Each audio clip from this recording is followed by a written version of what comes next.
For some time now, we've been hearing that a low-fat, high-carbohydrate diet is the healthiest way to eat. Our guest, Dr. Colin Campbell from Cornell University, has spearheaded a major research project on this subject, and he's here along with Dr. John McDougall, Dr. Rebecca Cheng, and Dr. Edwin Neblett to talk to us about it. Welcome, doctors. Glad to have you here, and we'll be right back. Welcome to Lifestyle Magazine with your host, Dan Matthews, featuring Dr. Rebecca Cheng, Dr. Edwin Neblett, and Dr. John McDougall.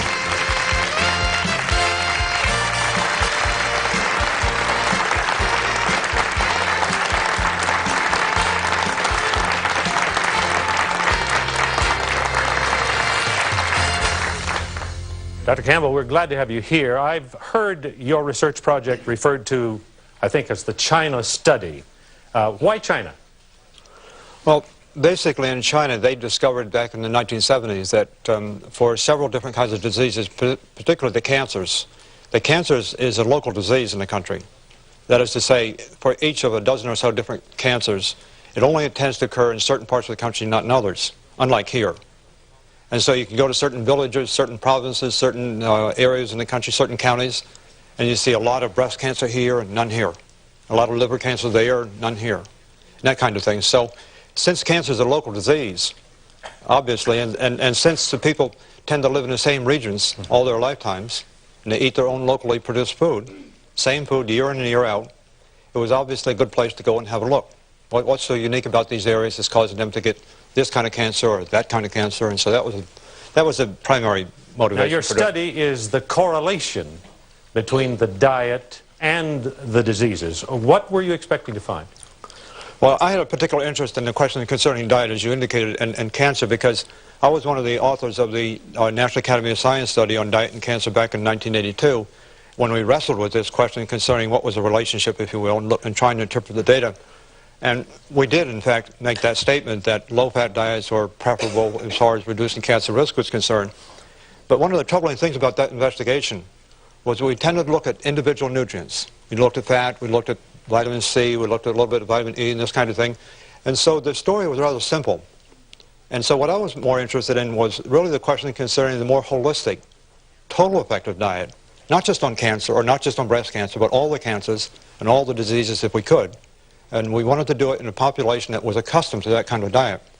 Did you really find some new things then? I think we have. And it's not so much that we found some new things, it's that we have a new way of telling the story now, it seems to me. The story that's being told now and was told then pretty much focuses on fat, just as you indicated in your introduction.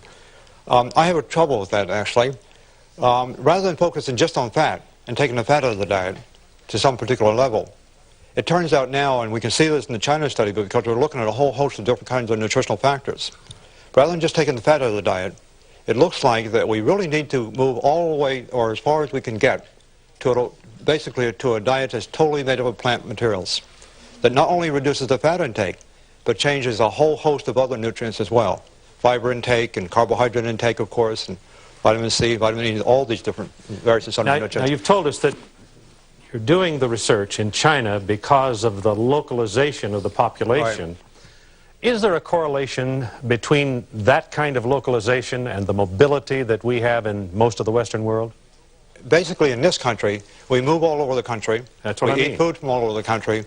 So basically, we get the same amount of cancer here in Los Angeles as we do in New York and so forth. And so that mobility that you indicate, both in the food and the way we move and live around, that kind of mobility basically guarantees we're going to more or less get the same kind of diseases in different parts of the country. I see. Now, John, I've heard you advocate a plant-based diet for a long time. You obviously buy into the studies that Dr. Campbell is reporting to us. Dr. Campbell's a pioneer researcher. I mean, he did so much to convince the scientific world of the importance of a low-fat diet, more specifically, as he says, a diet based around starch, like the Chinese eat in many of their locales, a diet based on rice with vegetables and fruits. I mean, this kind of evidence convinces people, and people are hard to convince for a whole variety of reasons, so his contribution is really monumental. And yes, wherever you look, and whatever research you're dealing with, if you really get down to it and it's done properly, you find that the truth is told. And the truth is the human being best lives on a starch-based diet with vegetables and fruits, and then there are other foods that I call delicacies. Unfortunately, in America, instead of having a festive occasion once in a while, we start out every morning with Easter, and lunch and dinner are Thanksgiving and Christmas, and every night after dinner we have a birthday party. And the consequence is people in this country are seriously ill.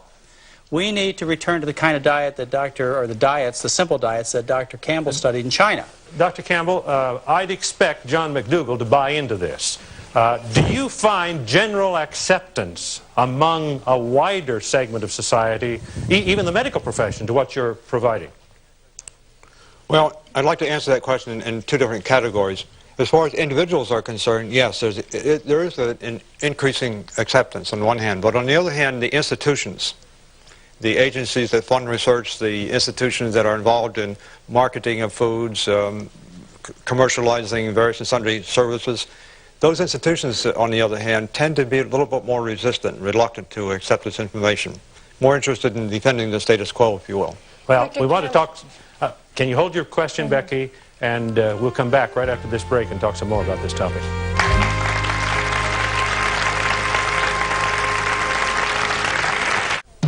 And we're back. Becky, when we went to break, you had a question. Dr. Campbell, you mentioned that because the Chinese people eat less meat than we do here, that there was a lower incidence of cancer in some places. Were there other diseases that were much different than they are here in our country? Yes.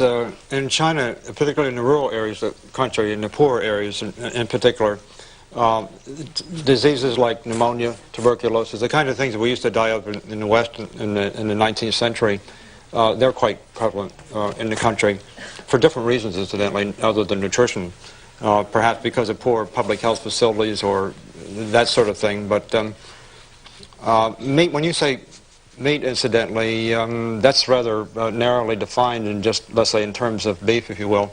I like to think in terms of animal protein or total animal food. And so that would take into consideration, of course, pork and chicken and beef and the lot, essentially. And how about diseases like heart disease and diabetes and osteoporosis and rheumatoid arthritis and anemia and things like that that are common in this country? Did you find any correlation with diet in your China study? Well, our study was basically limited, John, just to those diseases that actually cause people to die.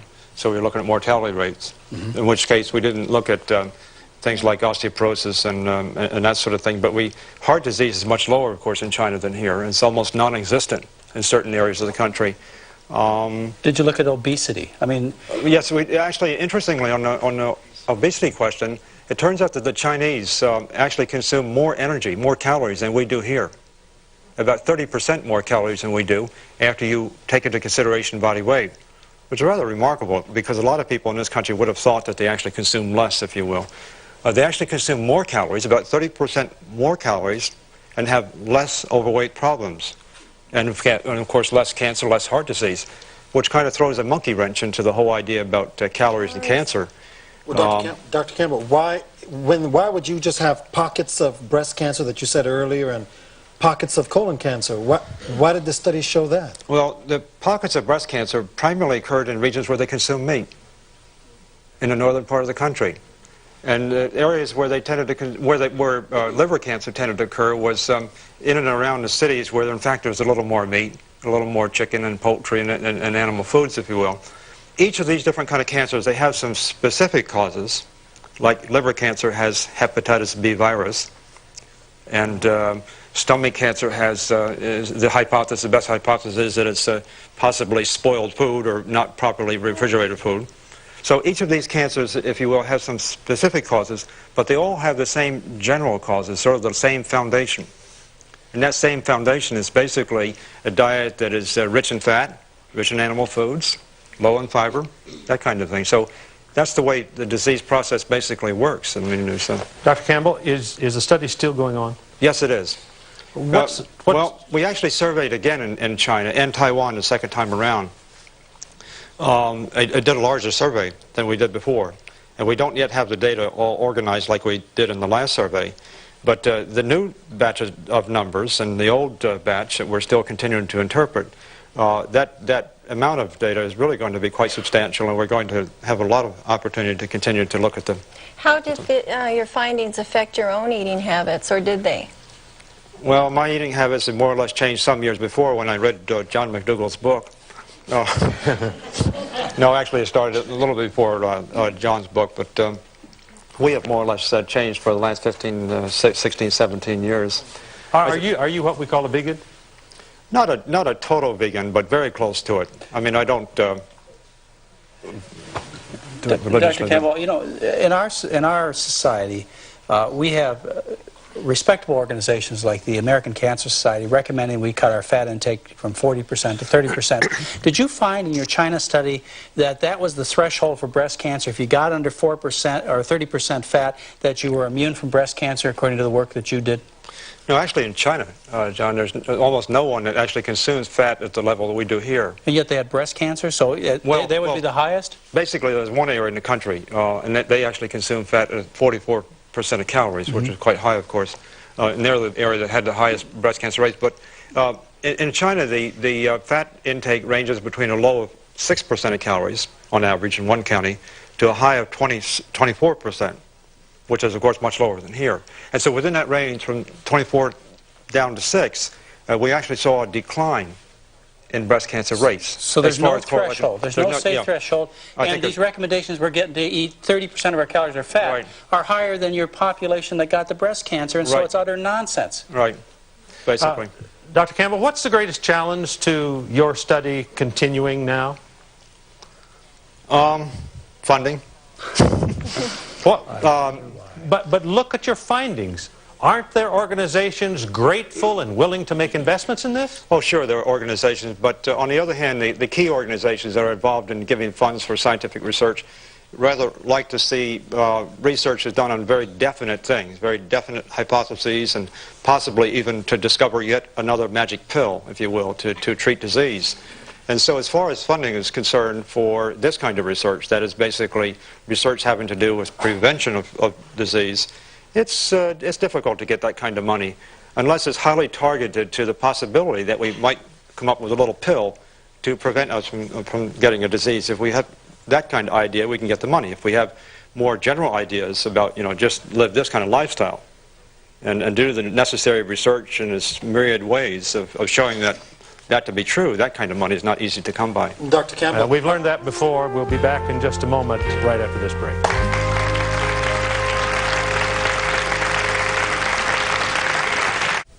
And we're back.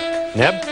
Dr. Campbell, now that this information is available, what are the peoples of China doing to change, if anything, their styles, their lifestyles?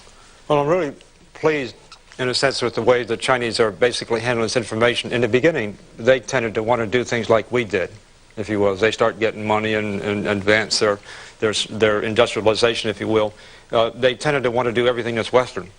And get bigger and better and faster and so forth and so on. The magic pill. Right, exactly. But over the last 10 years, they've become rather convinced of these data. And just this past summer, there was a major article in the China People's Daily, which is the newspaper, referring to our study and discussing the implications for China's future. And, of course, they indicated that they ought not to make the mistakes of the West, something I've been sort of more or less telling them for the last 10 years. I mean, we each do our thing, and we do some things well, and we don't do some things well, and that was what was nice about the study.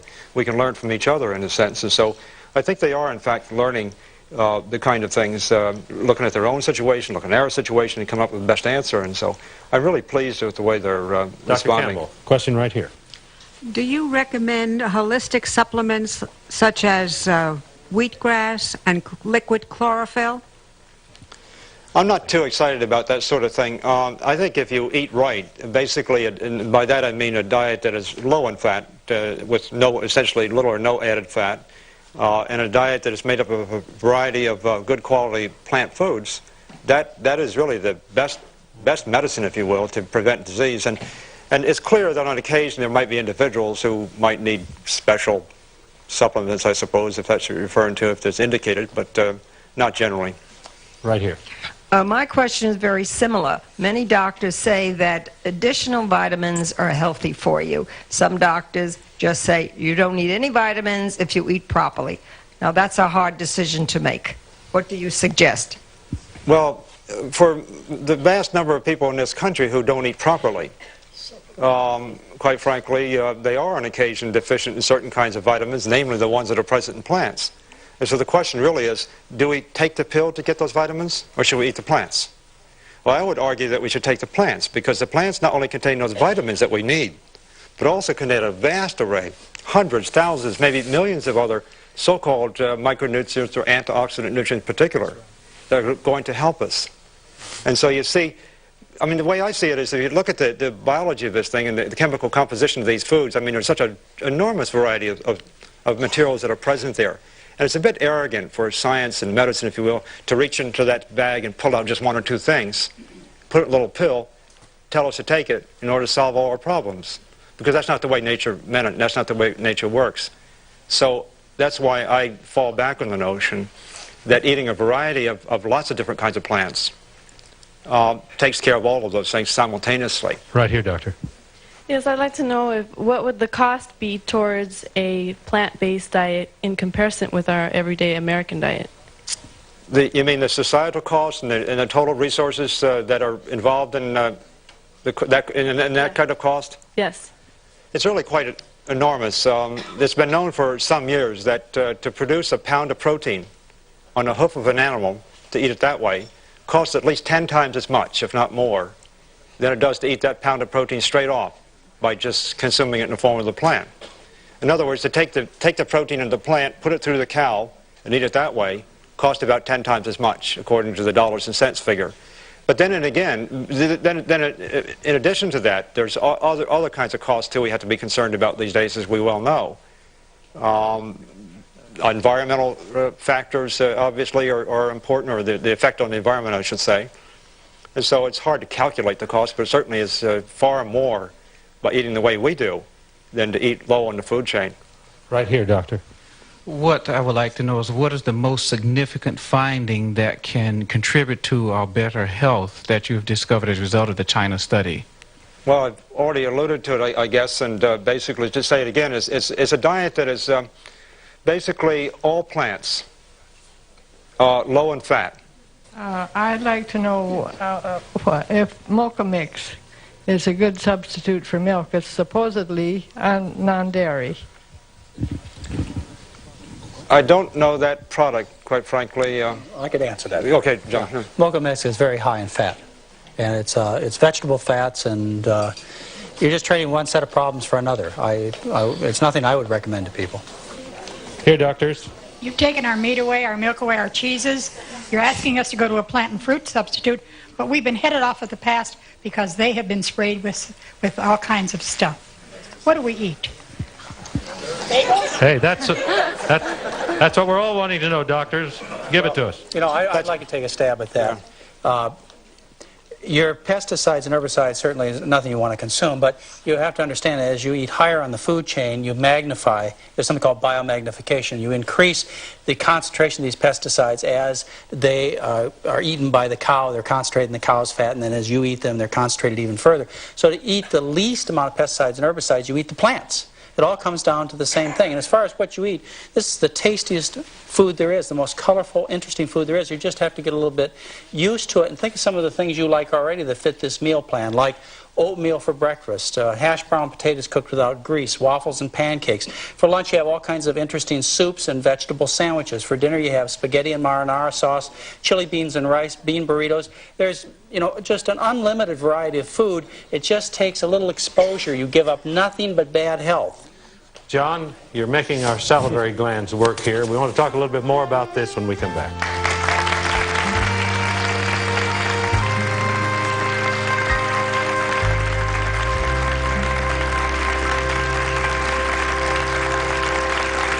And we're back.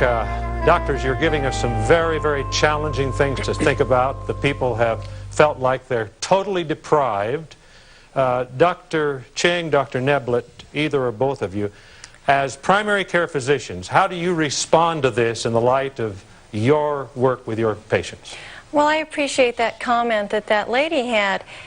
When I tell my patients we've got to work on changing your diet, they initially are wondering, well, what in the world am I going to eat? And I think it's important for people not to be discouraged. They can take small steps. It doesn't have to be overnight that they eliminate all animal foods from their diet. But by trying to increase the number of servings of vegetables and fruits and grains that they have a day, and then making meat initially a delicacy. If you go to a Chinese restaurant in town here, that's not the way people eat in China. It's become very Americanized. But if you go to China, they'll have a huge dish of greens, and the meat is just maybe an eighth of an ounce that's sliced very thin and used for flavor. Becky, I wish we had lots more time for this topic because more and more questions are coming. You've learned some things on this edition of Lifestyle Magazine. If you want to be reminded of what you've heard here, write to us. Our address is coming up. We'll even give you an audio copy of this if you'd like. Other information is available as well. Send for our catalog for all the information we've been researching. We've had guests here. We're glad to have you with us today. Stay with us next time on Lifestyle Magazine. Bye now.